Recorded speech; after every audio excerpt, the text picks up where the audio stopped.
Hi viewers, welcome to our channel. Hero Ravi Teja latest movie Eagle. ఇక out and out action ఎంటర్టైనర్గా తెరకెక్కింది ఈ సినిమా. దర్శకుడు కార్తిక్ ఘట్టమనేని రూపొందించారు ఈ సినిమాని.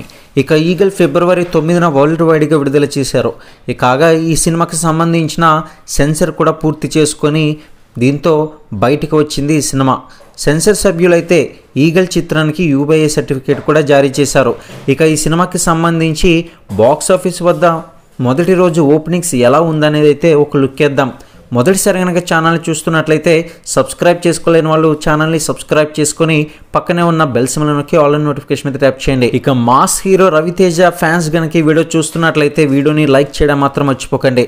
ఇక ఈగల్ సినిమాకి సంబంధించి మొదటి రోజు ఓపెనింగ్స్ కనుక చూసినట్లయితే రెండు తెలుగు రాష్ట్రాల్లో కూడా కలుపుకొని ముందుగా ఏపీలో 90% ఆక్యుపెన్సీని సొంతం చేసుకుంది ఆంధ్రప్రదేశ్లో. ఇక తెలంగాణలో చూసుకుంటే 95% ఆక్యుపెన్సీని సొంతం చేసుకుంది. ఇక ఈ సినిమాకి సంబంధించి వరల్డ్ వైడ్గా చూసుకుంటే మంచి ఓపెనింగ్స్ అయితే వచ్చాయని చెప్పుకోవాలి. ఇక మొదటి రోజు ఈ సినిమా బాక్స్ ఆఫీస్ వద్ద ఎటువంటి కలెక్షన్స్ రాబడుతుందో వేచి చూడాల్సిందే. మరిన్ని Tollywood latest box office updates కోసం ఛానల్ని సబ్స్క్రైబ్ చేసుకోండి.